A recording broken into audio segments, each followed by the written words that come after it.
All right. So this is week one of our series on the book of Philippians, and our goal, the intention, will be to go through the entirety of the book as we as we go through. I want to make sure I pin myself. So here we go. Um, so others who might watch later can see what they need to see. So, through the course of the 9 weeks, we will read through the entirety of the book of Philippians. But if I can, let me give you permission to read and engage the text any which way you like, including Philippians is short enough that sincerely you could like sit down and just give a little chunk of your afternoon and just read through it all at once. You can read through a little bit at a time. You can read through it as we go through it together, and then maybe just unpack it through the next week, or if you want to read ahead, whatever works best for you. But my hope is that as we go and as we engage the text, that you will be able to do a few things, right? One, know more simply about the text, about the history, so that next time you come across a bit of it, that you feel a little bit more confidence in your biblical scholarship, right? That you are better able to understand the context in which it was written, but not just knowledge for the sake of seeking itself. My goal also is for us to be able um, to be able to understand the writing in its own context, understand that we're reading other people's mail, but understand it well enough to also see the places in which we might be reflected. It's not just learning for the sake of learning, or learning so that we can say we know what the motivations were for Paul in Philippi or on his second missionary journey or whatever that is. That's lovely to say and to know. But it's more important that we understand that there is a continuity and a continuation of the work of the church as it existed from the very beginning. And as we read about it in the book of Acts and in some of these other writings, there's a connection and a continuity between those things and those moments and us. In other words, we have not only an obligation, but not only an opportunity, but I would say an obligation to figure out what are the lessons that we can and should learn from the people in the biblical narratives that we read. And one thing that I think we're becoming proficient and quite skillful at, but I want to name as, hey, let's make sure that we can be intentional about this part of the approach of our learning. Um,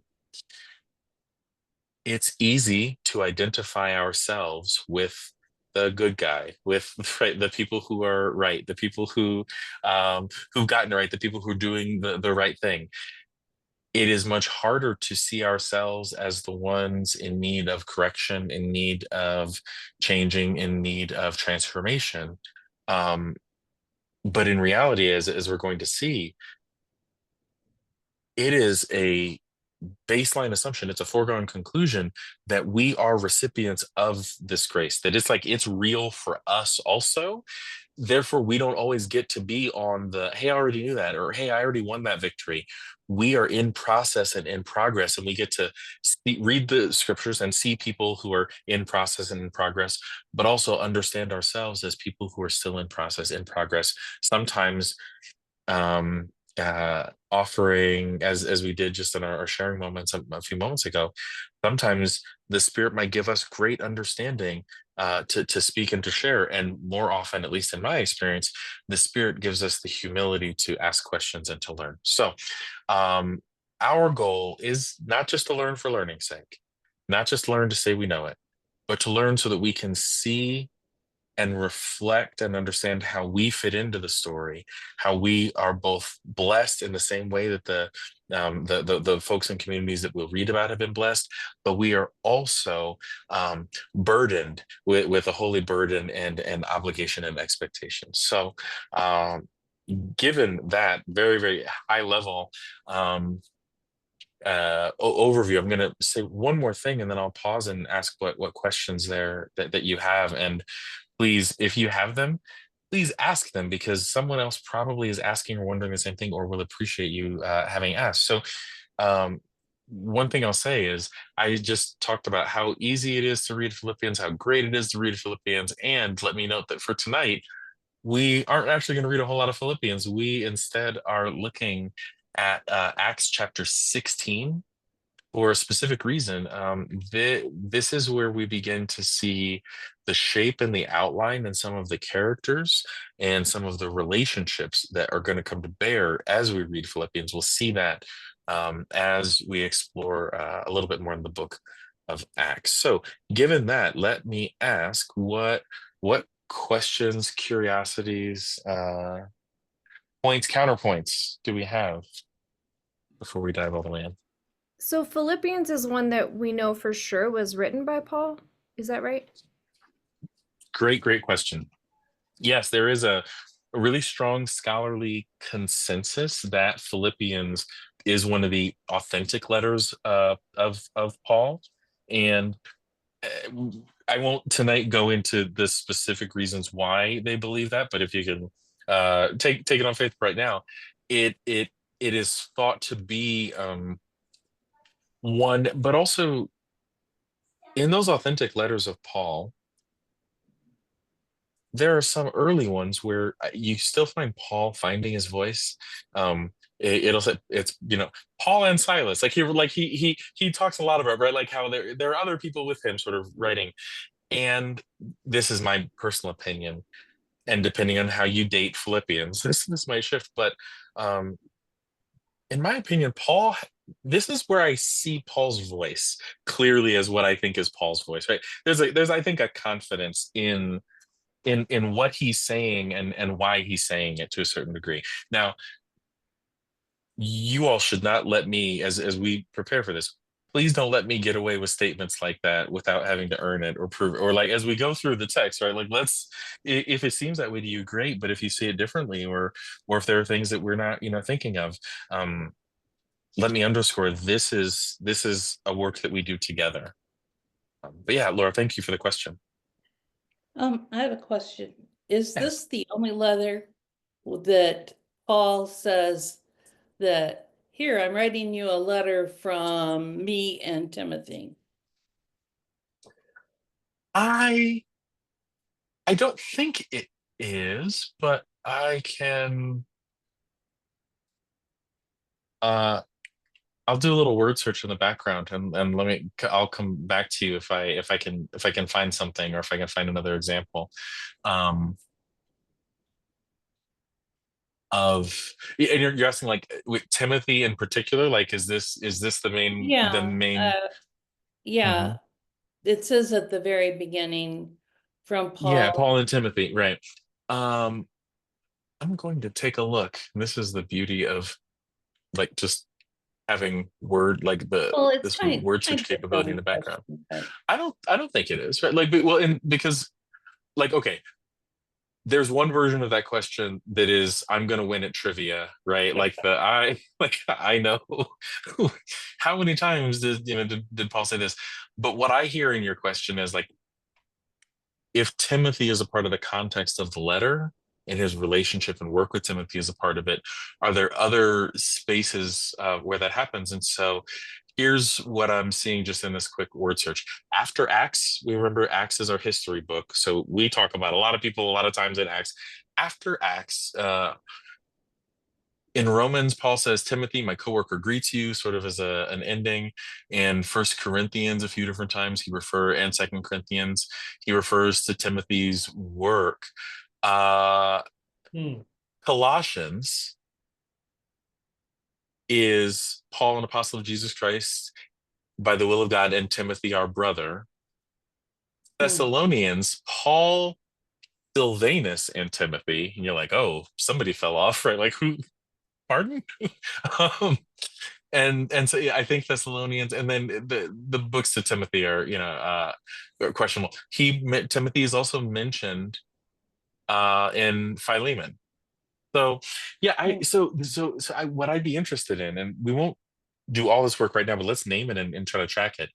we know that Philemon has these themes of liberation and freedom, and the idea that being caught up with Christ is both a freedom and a burden, right? And an obligation to pursue freedom. And so he says to the slaveholder, you have a burden, a holy obligation to pursue freedom. And right. So I'm let's look for some of those themes as we read here as well. And I, as an aside, I'm changing my setup here just a little bit, and as of next week, I will be able to show you very easily the text. For tonight, I actually don't have it easily in front of me, and so I'm going to read to you some parts. I'm going to give an overview of some parts, but if we're looking at Acts chapter 16, I'm beginning with verse 6, where Paul begins with this vision of the man of Macedonia. And I'll start here in part because um, we are about to see in sort of quick succession several of the people who are going to come into play eventually in Paul's conversation with the church in Philippi, but also we're going to see some of the things that happened as he's meeting some of these people in Philippi. And again, I think that we might see some interesting themes as we go about. And I'll ask, while I pull up one more thing that I want to try to share with us, I'll ask one more time if there are questions or comments as we start to lean in here, or thoughts or things that we want to keep track of as we're going.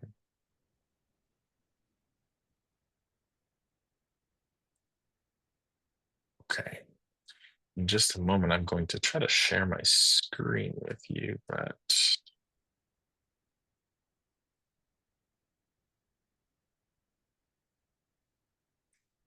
so there's this place. There we go. I'm going to share my screen, and then you'll be able to see this image.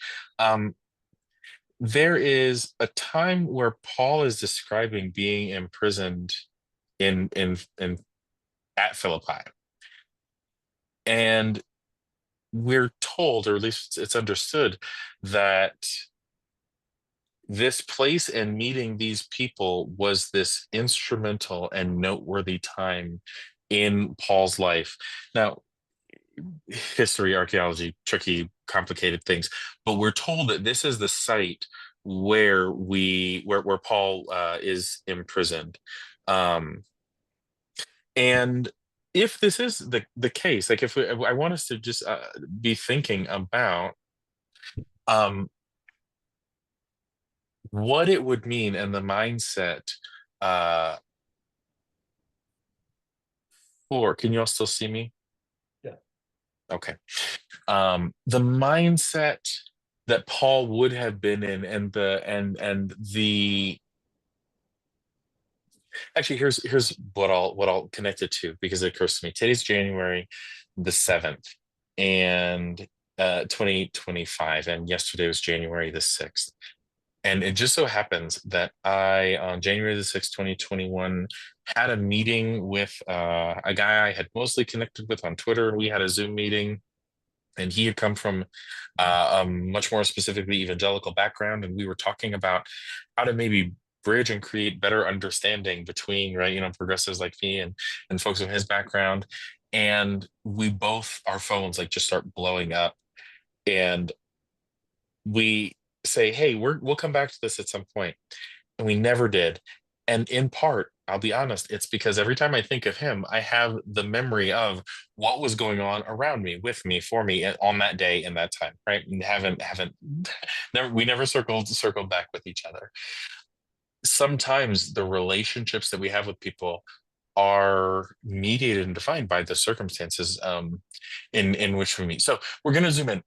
Acts chapter 16, from 6 through 10, I'll summarize it in something. Paul had a vision, and this is well into Paul's experience with having visions and feels very compelled with the truth of visions, and feels like they are truly messages from God, and ways that God will direct him. And he has a vision of a man pleading with him, saying, "Come over to Macedonia and help us." And when he had this vision, is that we immediately tried to cross over to Macedonia, being convinced that God had called us to proclaim the good news to them. So verse 11, we set sail from Troas and took a straight course to Samothrace, the following day to Neapolis, and from there to Philippi, which is a leading city of the district of Macedonia and a Roman colony. It's really nice when the scripture gives us so much of the context, right? And by the way, so much of what we know when you read the little summaries, it's because of the specific things that we've either been told here or in other places. We remained in this city for some days. On the Sabbath, we went outside the gate by the river where we supposed there was a place of prayer, and we sat down and spoke to the women who had gathered there. A certain woman named Lydia, a worshiper of God, was listening to us.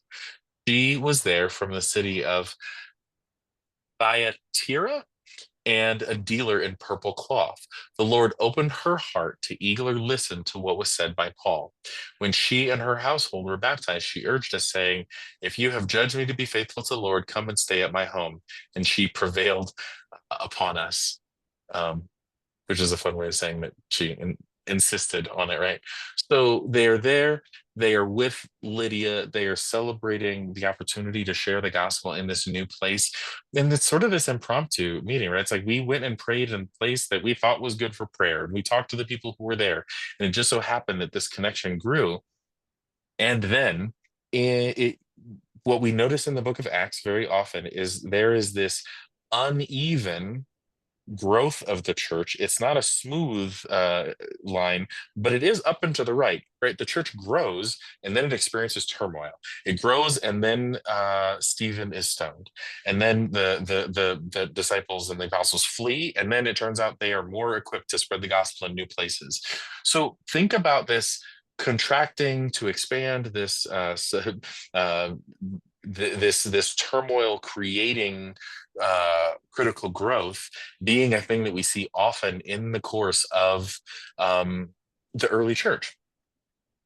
When we get to verse 16, one day as we were going to the place of prayer, we met a slave girl who had a spirit of divination and brought her owners a great deal of money by fortune telling. So, by the way, buckle up. So this is where the narrative goes from pretty straightforward and things that we are used to and used to experiencing to not as standard. And in particular, divination, fortune telling, casting out spirits, these are all really dense, right? And we can unpack some of them, but my invitation to a certain degree is don't necessarily get distracted by those things. Instead, can I invite you to look at the economic factors that are happening here? Right? Specifically, there is a story about a person who is enslaved, about a person who's being exploited, whose gifts, whatever they are being exploited, and the consequences of creating economic disruption, and who gets to call the police, like on in what circumstances, right? So in verse 16, there's a place of prayer. They met a slave girl who had a spirit of divination and brought her owners a great deal of money by fortune telling. While she followed Paul and us, she would cry out, "These men are slaves of the Most High God, who proclaim to you a way of salvation." She kept doing this for many days. I honestly, sometimes I have a hard time wrapping my mind around this. She's not saying anything that's a lie. These men are slaves of the Most High God who proclaim to you a way of salvation. She's not saying anything that's incorrect. It doesn't seem all that salacious necessarily, inherently. And yet, there seems to be a problem in part because she seems like she's getting on their nerves a little bit, if we're going to be honest. Like, she kept doing this for many days, but Paul, very much annoyed, turned and said to the spirit, "I order you in the name of Jesus Christ to come out of her." I've prayed prayers being frustrated before. I have not personally tried to exorcise a demon out of someone, out of my own personal frustration before, but like that, I think what I wanted to see here is like, there's this real human set of moments that are happening here. Paul was excited because he met Lydia. He's excited because he feels like the gospel is spreading. Now there's this disruption, and instead of being able to create, think about more moments like he had with Lydia, these nice moments of one-on-one connections, of being curious about people and telling them about the gospel. Instead, there's this girl who's just screaming behind them, all like almost right, like it feels a little bit like trolling, right? Not encouraging, not clarifying. She's not promoting necessarily, but whatever's happening, it's irritating. Paul prays, asks the spirit to come out. It came out that very hour. But when her owners saw that their hope of making money was gone, they seized Paul and Silas and dragged them into the marketplace before the authorities. When they had brought them before the magistrates, they said, "These men are disturbing our city. They are Jews and are advocating customs that are not lawful for us Romans to adopt or observe." So pause here for a second. And a moment ago, I made the claim this is not a story about exorcising demons or about right, like about the supernatural, about divination. It's a story about economic impact. When they go to the authorities, they're not making any spiritual claims. This isn't sort of like when Jesus was given up, right? This isn't there are dual claims of like, hey, you've broken the law and you're spiritually making claims that are not. They're simply saying they are not like us, right? They are disturbing our city. They're doing things that are not lawful for us to do or observe. And that was enough. Verse 22, the crowd joined in attacking them, and the magistrates had them stripped of their clothing and ordered them to be beaten with rods.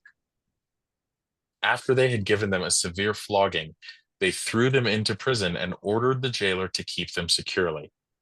Following these instructions, he put them in the innermost cell and fastened their feet in the stocks. One big important takeaway here. These are not light charges. This is not an insignificant matter. Do you see what I'm like if we're looking at the response of the people around them, Paul's experience in Philippi has gone from like starting off on a really high and being excited and fulfilled and feeling like he's on the right track about his mission to we are not just in jail, we're in the innermost cell and our feet are fastened in the stocks. Somehow, in this circumstance,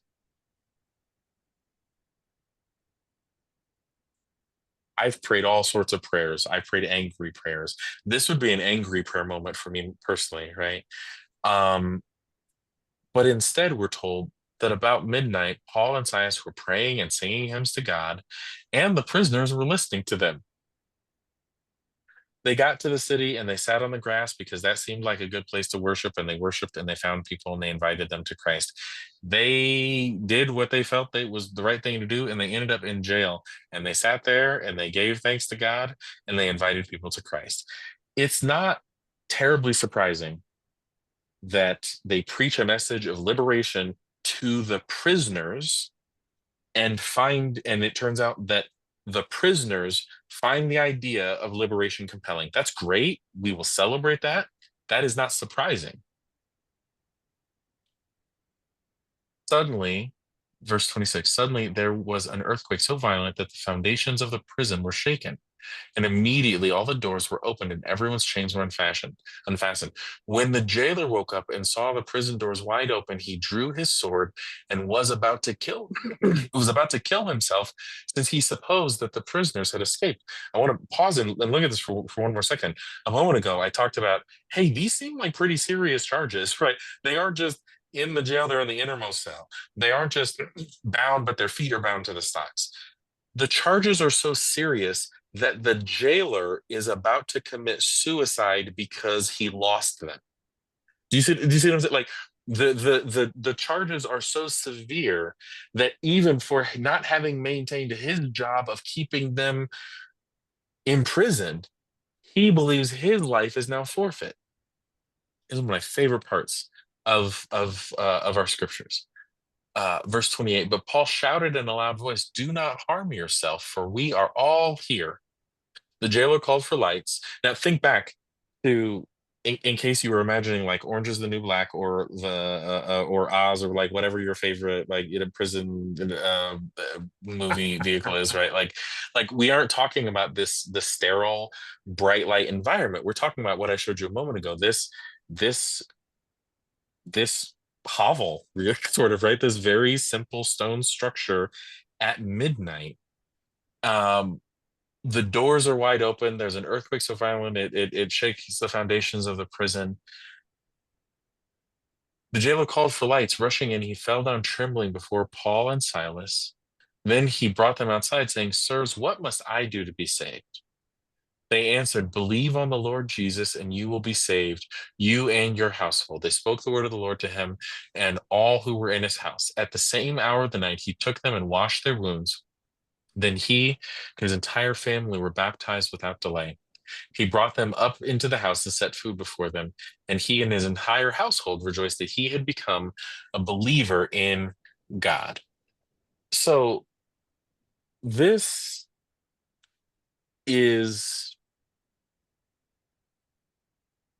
this transformation, this little segment of what we see in Acts that happens to occur in Philippi. There are these key relationships, like with Lydia, that are built. Moreover, there's this incredible moment of transformation and liberation. There's this moment where the gospel is real, right? Like where the idea that Christ invites us to freedom is real in real ways. But we sometimes sing the song "We'll Be Free" by William Matthews. I don't know if y'all remember that, but there's this there's this I'm trying to scroll down to get to, so we'll be free, free, we'll all be free, we'll be free, free, we'll all be free. So then it says, tell the lovers, tell the haters, tell the prisoners, tell the jailers, tell the world, tell everybody, we'll all be free. I won't sing anymore. That's all that's gonna happen there. But he's referencing, right? He's referencing this story where it turns out that the gospel is good news, not just for people who are on the obvious losing side of oppression, but even the people who are caught up in oppression. That jailer's not free. Somebody who's free isn't going to fall on their own sword because they messed up. Something. Do you understand what I'm saying? There is a way in which brokenness, um, these broken economic systems, where evil and sin broadly, right, where they impact us all, we all become victims to them no matter our relationship to them. And so many, I would argue, so many of these kinds of things that we end up seeing in Philippians, you see in some ways the groundwork for it laid in this moment. And so I I'll pause and I want to ask for questions, because after that, I'm going to zoom out and I want to talk a little bit about Paul's overall journey, about a few of these different missionary journeys that that he goes on, and his, in some ways, his why. Like what is Paul up to broadly, and then we'll tie it specifically to, like, how did this show up in the relationships that he finds in the Philippian church. And in some ways, when we end, we will be in a really great position to begin next week when we actually begin to dive in. But before I tell you about Paul's missionary journeys and his reason, his why, thoughts or questions on what we've just covered? I see you, John. Yeah, please. We have such a tendency to read these stories backwards because we know how they Mm, come out. hmm In verse 30, well, in verse 28, Paul says, don't harm yourself, because the guy's about to kill himself in 27. And he comes in and he says, what must I do to be saved? hmm And I wonder, without sending you on a word search, I wonder whether the jailer's question is initially about, well, if I'm not going to kill myself now, what are they going to do to me? I am at great risk. And then in 31, they said, "Have faith in the Lord Jesus, and you will be saved," which may or may not have been what the jailer was asking. Right. He's like, how do I not die at dawn? Yes, yes. Like that's such a good point. Yeah, they wind up going ahead and doing that, but Doing what? having their faith in God and the whole household, and everybody they can sit down and eat, And all, then- it all plays out like that. But And then the jailer wouldn't have gotten killed because they said, hey, we're Roman citizens. We shouldn't even be in jail. that's true. But you're reading ahead. No, Which, it's which, not. Yeah, 37. well, Whatever. but so but also that, so go, but Geraldine, take us there for a second. Go ahead and read, because that, while I scroll to, you said, was it 37 you were reading?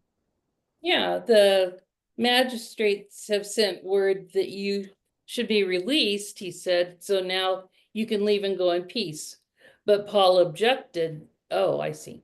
We are Roman citizens, he said. They didn't put us on trial. They beat us in public. They threw us in prison.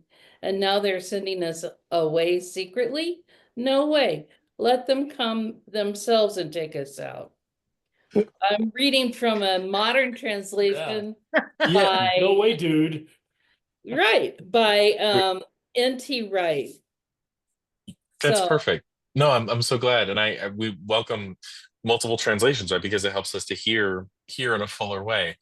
Um, Honestly, my honest thought in that moment was like, Paul is that messy friend who, like, you're getting off, right? You're getting out. You're like, the trouble is going away, and you are still talking. Why are you still talking?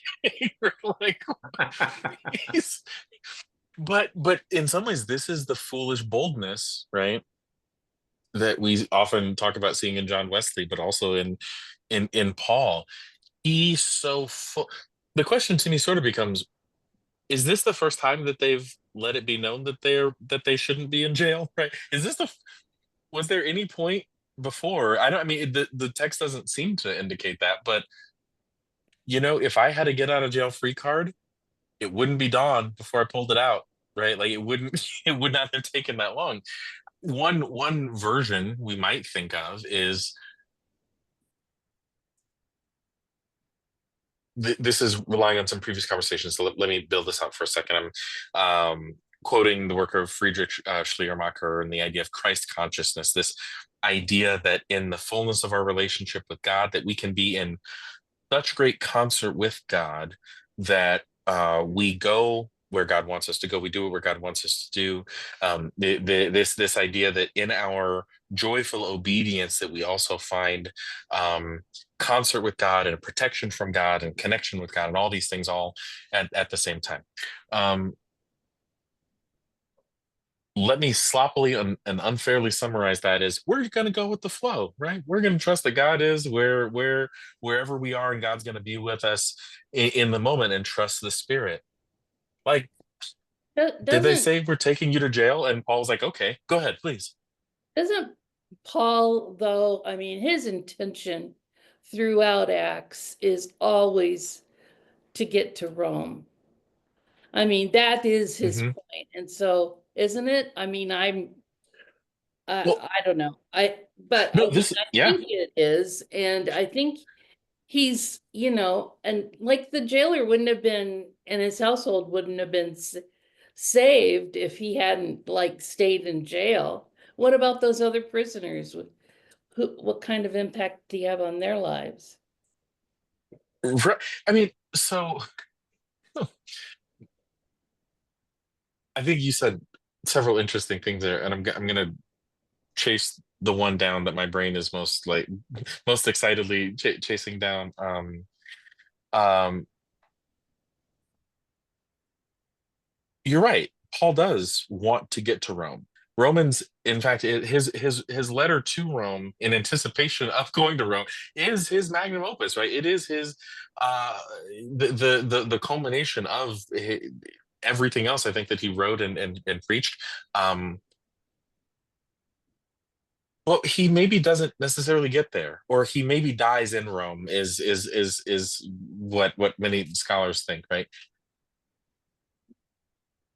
I say this to say Paul, after his own conversion, has several distinct journeys on which he theoretically is going somewhere, and he spends a lot of time doing side quests, right? Okay, this is slightly before me. The Incredible Hulk, the TV show, right, in the like late 70s, right? Yeah. Like it was Bruce Banner in that one, so right, like Bruce Banner is searching for a cure for his affliction, and he gets sidetracked 52 times a year, right? Like every week, like clockwork, he finds something other than finding a cure that he finds himself doing. Some other way in which his gifts and graces turn out to be useful and needed to help the world as he is theoretically on his way. That is so much of how I see Paul in this, right? So he's heading there, but in some ways he is trying to live out and model the gospel as he is aiming to eventually get there. In other words, like he's trying to get to Rome, but he's not trying all that hard. Or he doesn't seem to be trying so hard that he's going to run out of Philippi, right? Like even if he's got to spend an extra night there and he's in jail, he's like, I'm sure there's some fine folks here. Let's see who's here. Maybe. Or maybe he screamed at the top of his lungs, "I'm a Roman citizen, let me out," and they didn't care at first. It could be either one, I feel like. I have another question. I'm Yeah. sorry. So he commands the spirit to come out of the Mm, soothsayer, hmm and um and but she's going around saying the truthful thing, right? And hmm like back, if you're reading, sorry, I read ahead. I was in Philippians, and I also, as Yeah. a teenager, I Philippians was the one of the books for my my ventures in Bible quizzing. Uh, Mm, so hmm I so I know details, okay? Yep. And so one of the verses that always stuck with me was, kind of my translation would be by all means win some, because he says in Philippians, in the first chapter, he hmm talks about how, you know, even if these people are not like doing it from a pure motive, they're still proclaiming the gospel. So this seems a little bit like, I don't know, I'm trying to think about the connection between the two, and is there one? Well, I think Or it's am more of a I, will. Go ahead. yes, I'm nuts. But that's okay. Nope. I would say more of it will be borne out as we go. And I think some of these things we will see very specific connections, and some we may not see them as deeply connected, and that's okay.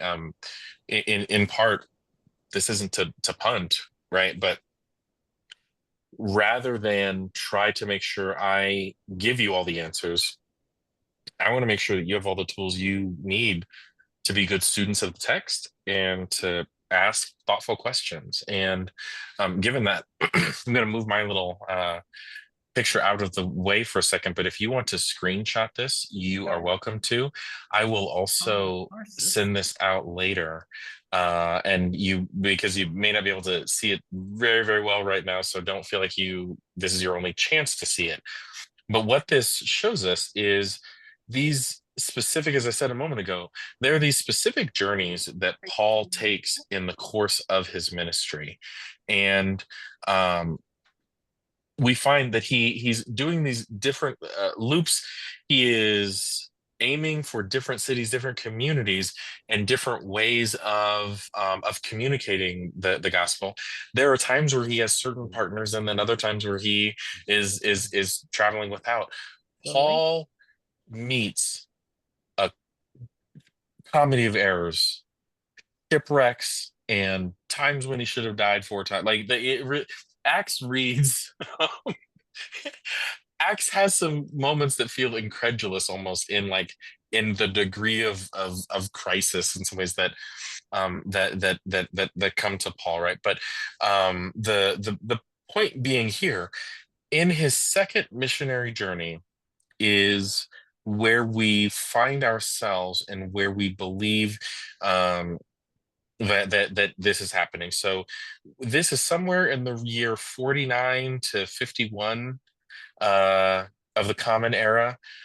Jesus probably died around somewhere between 29 to the early 30s, right? So we're a couple decades removed, and at the same, so there's been a fair amount of time. The movement has grown in significant ways, but we're only just now starting to get some of these, some more at least of these things that would bring will end up being our canon, end up being our New Testament. So Paul is on this second missionary journey, and the big focus ends up being across Europe, offering the gospel to new people in new places. Paul talks a lot about the ability of the gospel to do two things: to overcome barriers and unite people. You might say those seem like the same thing, and I don't think you're necessarily wrong. And like, right, and say there's overlap in them, but as I said, like he experiences real tragedies, real difficulties. I'm gonna stop the screen sharing for right now, but if you would like me to go back to it at some point, I can. And as I said, I'll share that a little bit later. Paul encounters real difficulties, right? So like, it's not that sometimes we see Paul talk about like being afflicted in the spirit. That's not what we're talking about right now. Paul went to jail, which is a different kind of difficulty than being afflicted by the spirit. Paul goes to jail.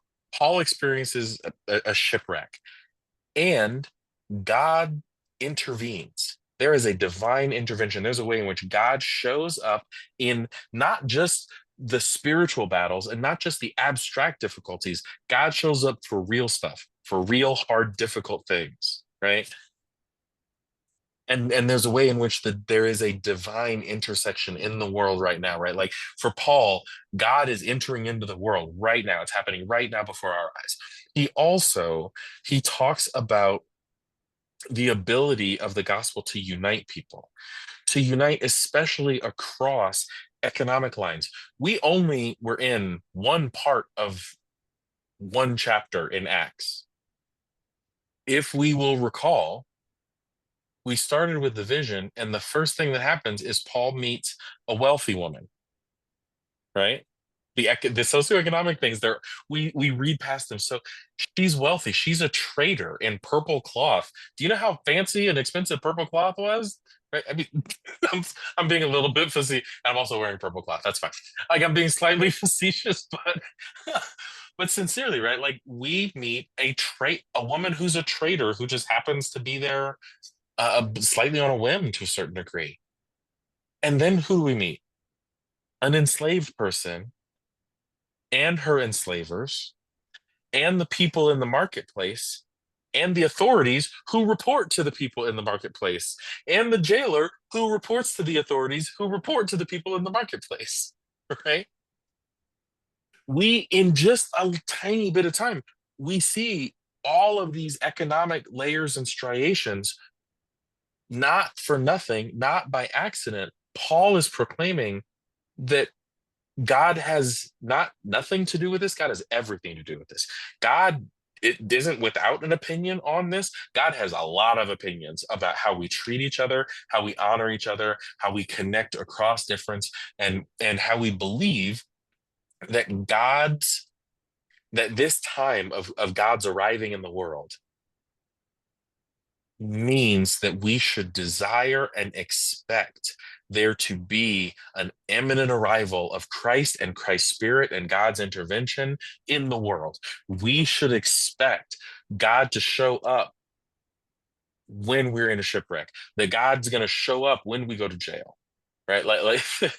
Um, so these, not all, not every, not one for one, but these are many of the things that we will see. And part of the benefit of thinking about Paul's life and ministry and his experiences in terms of these missionary journeys is it lets us read a few different parts of the Bible at the same time. It helps us read Acts and it helps us read Philippians, right? Because we're seeing like, oh, here's the context. Oh, and then here's Paul's own words about what happened here. Sometimes it matches up really well. Sometimes there's a gap between what Paul says about his experience and the way that Acts portrays something, right? But when we understand, Acts is giving us to the best of its ability this overview of what happened, and then we actually get to read the letter that Paul writes and the concerns of the people in a community that come from it. I think it helps us to see this. And so the last thing I'll share, and if you're taking notes, I want you to write these 4 things down, because we will see them.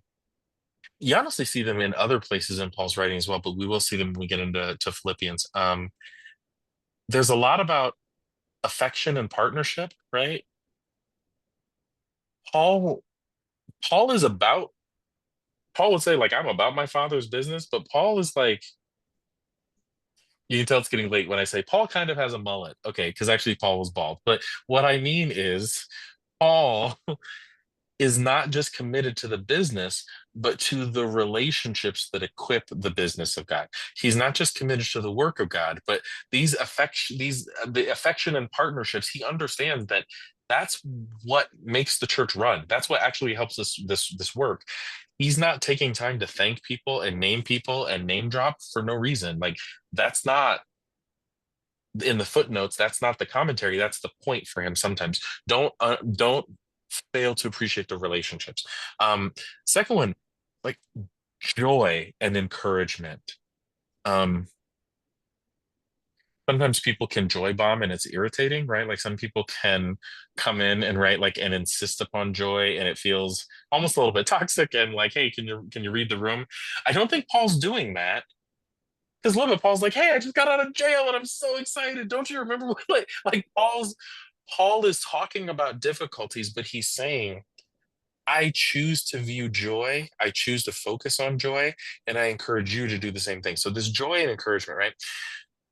There is this mutual care that Paul wants us to see, this way in which an individual should care for an individual, that a church in one city should care for a church in another city, that we should be invested in the well-being of one another, right? In practical ways. Paul says, pray for me while I'm in prison, because he wants them to understand that he's in prison. He wants them to understand his real circumstance and not just, hey, pray for me if you can, right?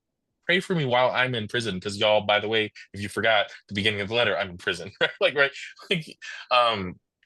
So mutual care is the third piece. The last one to keep track of is the way that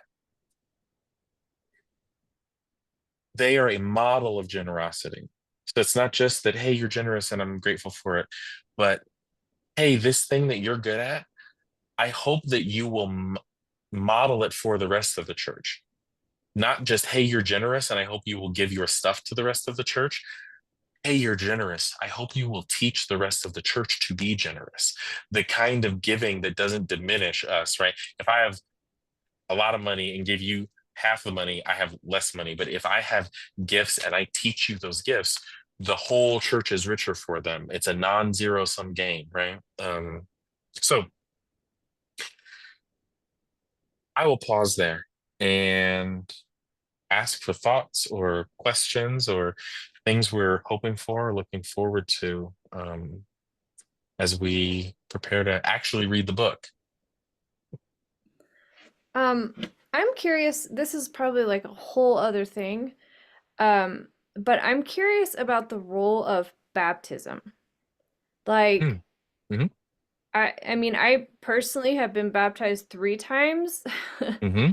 for 3 different reasons, and I'm still I'm even more confused now. Like, I felt pretty confident that I understood what it meant, and now I'm realizing I think that that was all not right. Mm-hmm. So I'm trying to understand, like, what does it mean? What's its purpose in the, I guess, in this Yeah. time that we're reading about, and also like currently, what is its purpose and meaning? Does that Does that make Yeah, sense? oh, totally. That's a very, very fair question. One thing that I'll share, except my tech setup's going to be better next week, and I'll be able to paste it without so much rigmarole. So bear with me a second. Um, one of the many things I love about the United Methodist Church is the like thoughtful consideration that so many things get. And so there was some years ago a, a, a, a study commissioned on baptism, right? Like, what is it? What do we believe when we say that we believe this, and what are we doing in this moment?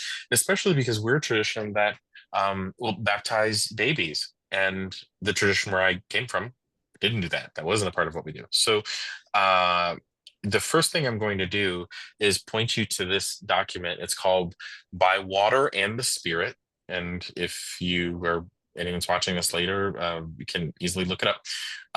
But it is an in-depth like this was 2 weeks of homework during grad school for reference, right? Like but it is a deep exploration and examination of what baptism means. So I'm not going to even go through it or try to go through all of it, but hey, there's like a really, really full and great answer.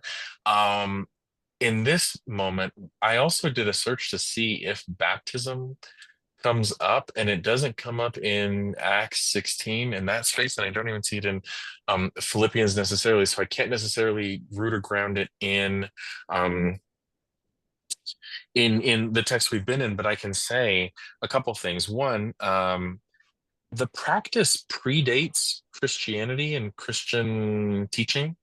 You may remember talking about the forever ago, talking about the Essenes, right? The Dead Sea Scrolls, the people who would like live out in the desert and be weird on purpose, right? And that John the Baptist was maybe one of these people, or at least there's a good argument that he's also a person who was weird on purpose. So who lived an intentionally different ascetic lifestyle.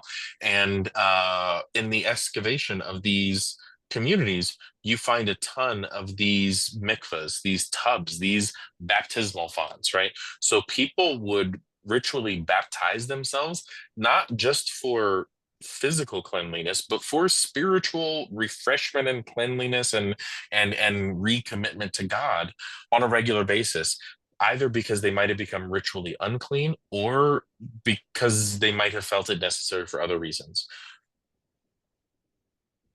You may remember that one of the first things that we, in the pick your gospel, right? One of the first things we see Jesus do or experience is baptism, not instituting it, but receiving it, which is part of the reason why it has become this this universally applied almost universally applied Christian practice, because we see Jesus do a lot of things to other people. We don't see Jesus be on the receiving end, right, of all of these things necessarily, but we see Jesus be baptized, so it becomes elevated. And we see in the early church, especially in Acts, this is not to say baptism isn't in Acts, it's just not in 16. Baptism becomes this important thing. So in Acts 1, when they're trying to figure out how to replace the gap in the roster for the disciples and the apostles, right? They say, we need someone who's been with us from the baptism of John until the day that Jesus was taken up from us, right? So even in the mind of these disciples and apostles, like that was this definitive moment, right? This baptism and ascension are the two big ones. And I'm even thinking about Acts. I guess I was thinking it was chapter 8, but I don't have it in front of me. But if you'll remember the Ethiopian eunuch, right, who is studying, is compelled to become a part of this whole Jesus movement, become a part of the way, become a follower. And the mechanism, even in all the tiny bit of teaching he has had, right? Even in that tiny bit of teaching, he identifies what would stop me from being baptized. In other words, I already understand that this is the gateway. This is sort of the right. This is the entree or the opening to whatever is ahead. Whatever you've just told me is promised to me.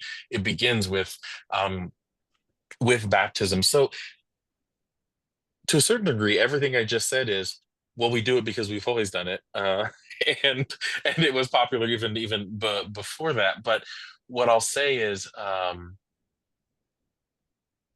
so much else will be commentary, and I have more to say, but I'll pause, except this, maybe it's after we're done recording, but I'll add this one piece in.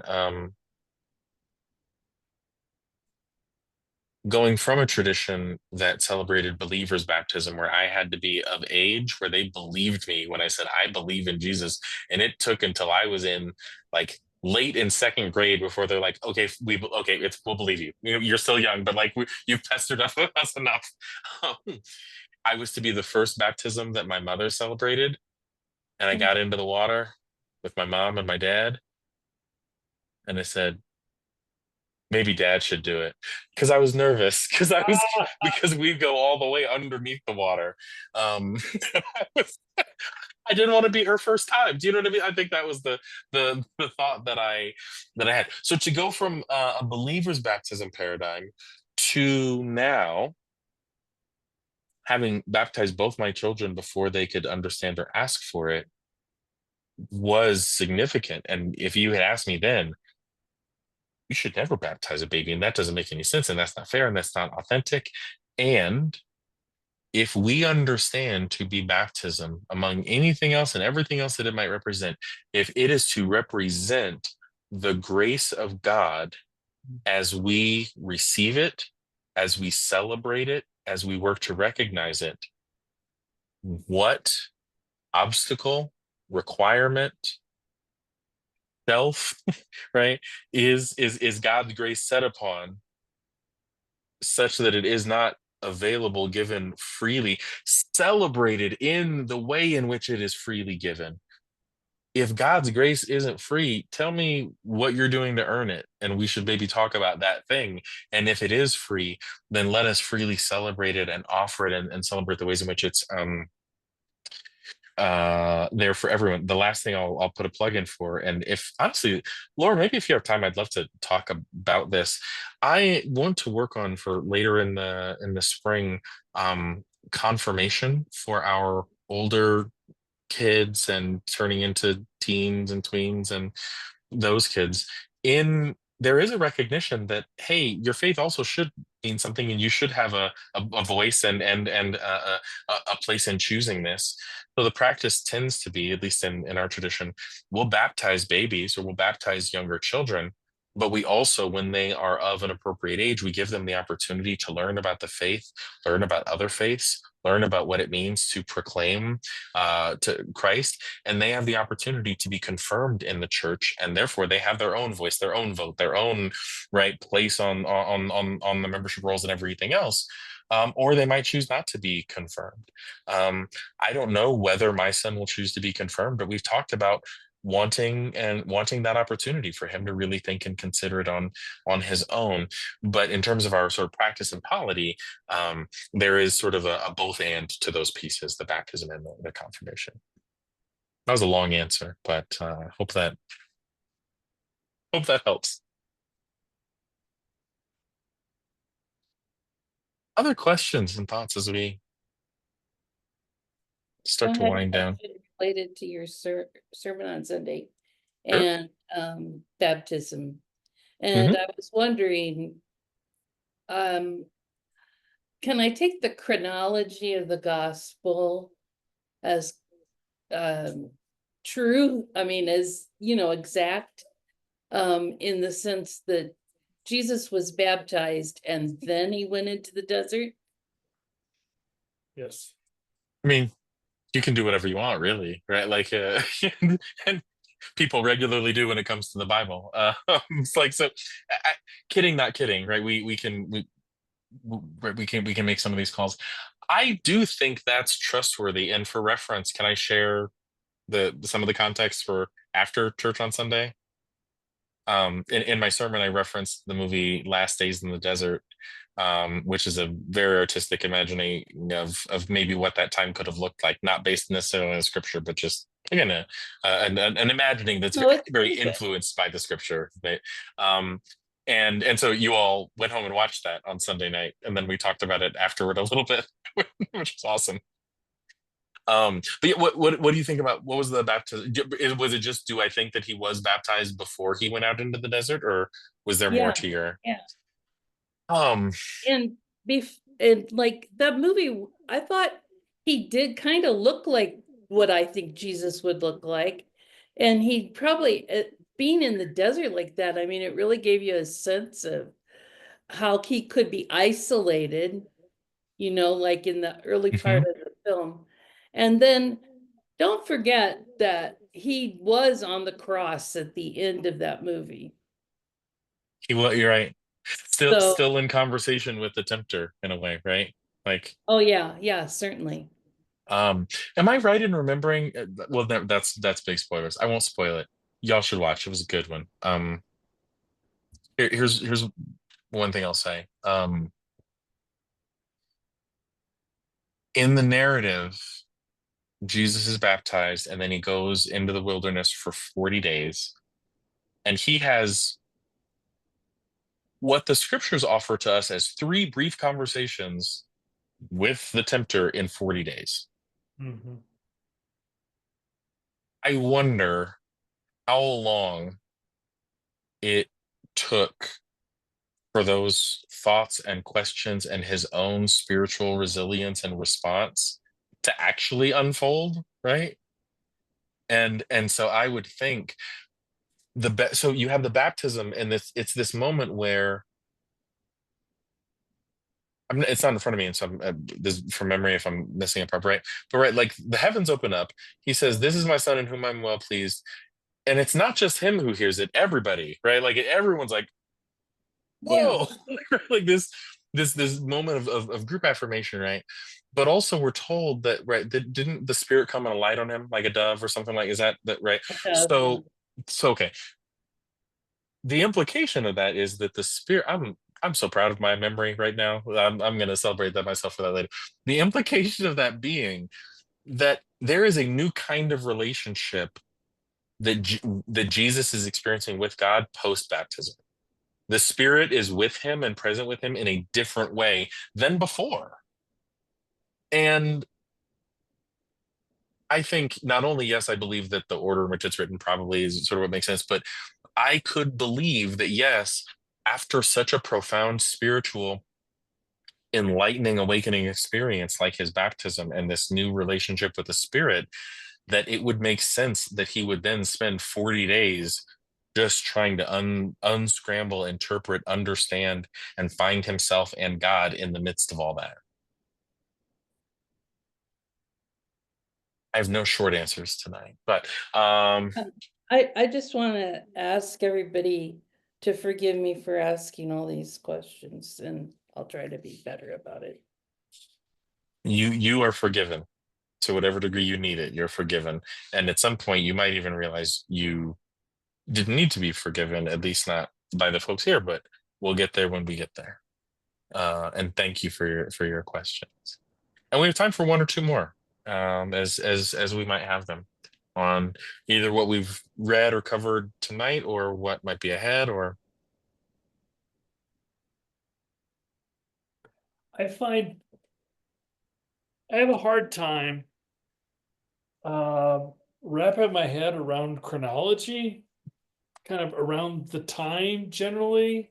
hmm Um, so, even in the Acts passage that we were looking at, it's like hmm with Lydia, and then for several days we kept going by, then one day we ran into this. Well, I don't know how much time went between we went to Lydia's house and one and day. one day, There's a lot of time in there possibly. And then we right? go several days interacting with the girl before this happens.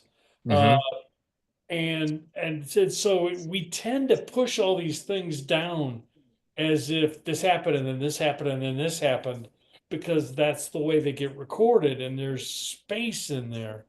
So Yeah. even if we started tonight and I was looking at the opening uh, of the first chapter of Philippians, hmm he's writing to the church and the deacons and the bishops. And as a sociologist, I'm saying, That's a fairly advanced level of organization for these people who are getting together. They've got offices, so like That's interesting. Is stuff it in is happening Philippians? along here. I'm wait, he was talking about to bishops in Philippians, or I'm Yeah, back in Acts, but let me try to get back to Philippians. no? So I hear you. Um, so I had two thoughts, and then that well, so while you're looking at that, Writing to all It's the saints in it- Christ Jesus, which are at Philippi, with the bishops and deacons. oh yeah, you're right. I see all right your there. bishops and deacons.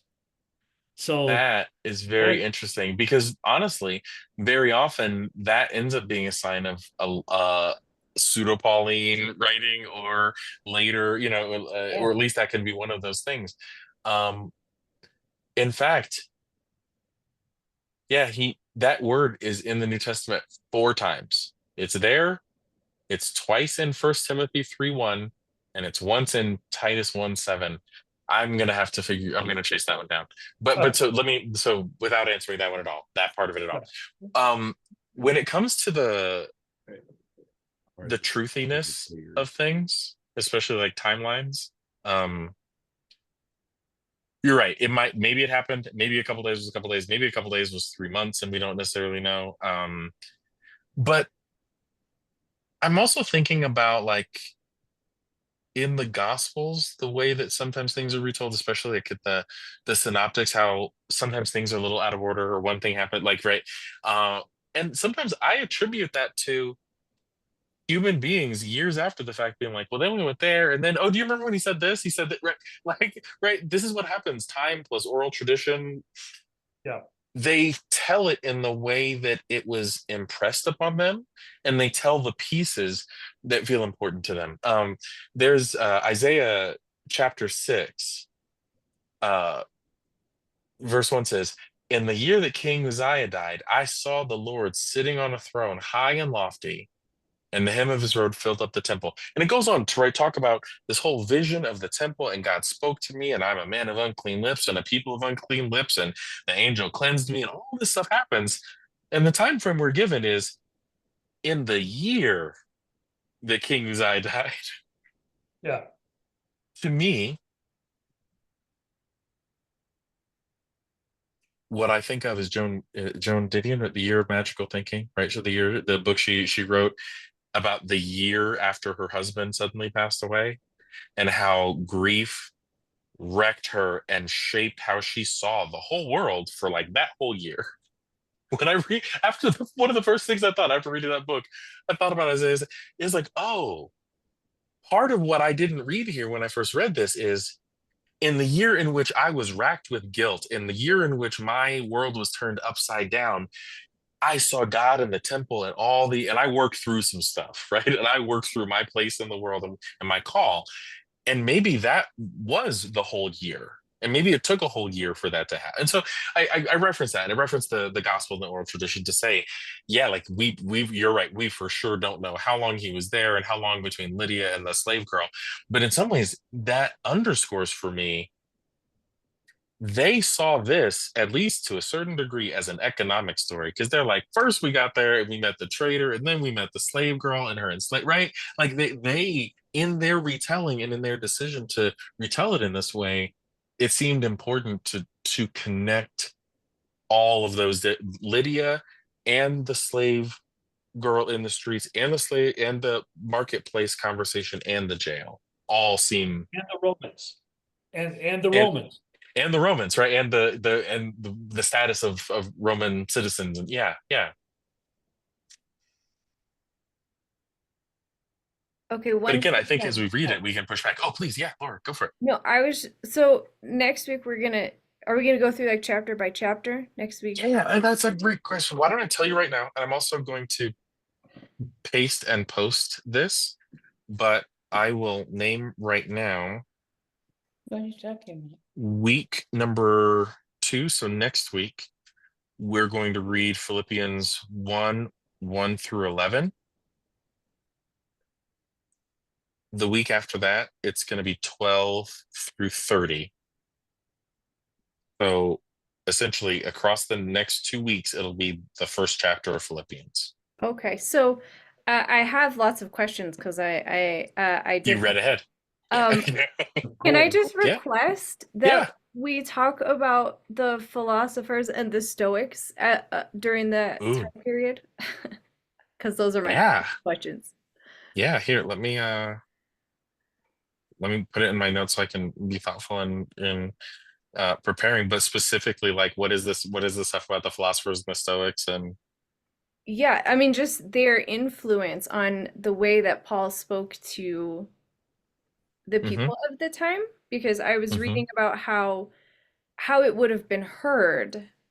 Because I mean, specifically, it was talking about the idea that, like the things out of their control, like the circumstances out of their control, were kind of like, well, what does that matter, right? Like, what matters is what's right in front of us. And I don't know, I just Mm. found it really fascinating. But I'll hold that. I'll hold. Yeah.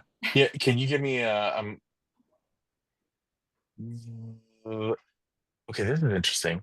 Do you have a verse reference by chance? I do. Yeah, Um, well, so like in 118, the beginning of 18. So I guess this wouldn't be next week. This would be it's after. okay. Yeah. Um, it's like, well, what does it matter? Is what he says. I'm just Um, getting back over to there right now. In 118. Okay. Uh whether Christ is proclaimed. So some proclaim Christ from envy. Yeah, were you saying this earlier, or was someone else Yeah. referring to this? Yeah. So some proclaim Christ from envy and rivalry, and others from goodwill. These proclaim Christ out of love, knowing that I have been put here for the defense of the gospel. The others proclaim Christ out of selfish ambition, not sincerely, but intending to increase my suffering and my imprisonment. What does it matter? Just this, that Christ is proclaimed every way, whether out of false motives or true, and in that I rejoice. Yeah, that is really interesting. and I mean, it comes up too before that in verses like 12 through mhm. 14 also. Yeah. So here's what I'll say. I'm going to study before I really try to stand on this. But when I wasn't actually trying to search for this, but I put in Stoics, right, trying to find that, and it pointed me towards Acts 17. And I am wondering, this may or may not be there, but I'll honestly say I was thinking of Mars Hill for a moment. Right, John, do you know what I'm sort of thinking like, right? So there's this moment where Paul is speaking to people who again are well outside of his own religious framework, and he finds a monument to the unknown God. And it turns out at this Areopagus, at this was it they worshipped Apollo there, if I'm remembering correctly? I think it's, but in this place, they were so focused and fastidious about how they worship God that they didn't want to get it wrong, so much so that they even had a monument to an unknown God because they didn't want to forget anyone, right? And Paul uses that as a means to connect with them and make the case for the gospel in terms that they could understand. And so there's both this religious pluralism sort of like that's playing out and happening, but at the same time Paul's for sure like no but Jesus, right? Like and so I am wondering, I'll be curious, and I'll try to speak to it next week, and especially as we get into it further, I am curious about the places where Paul seems flexible and the places where he seems inflexible, right? About the way that others have a role to play in the gospel. Um, I don't have a good answer, but I'll work on it, is maybe the answer. Anything else before we wrap up for tonight? I will reiterate that for next week, we'll be reading Philippians 1 through 11. And the following week, it'll be chapter 1, verses 12 through 30. And I'm really grateful for the time we got to spend.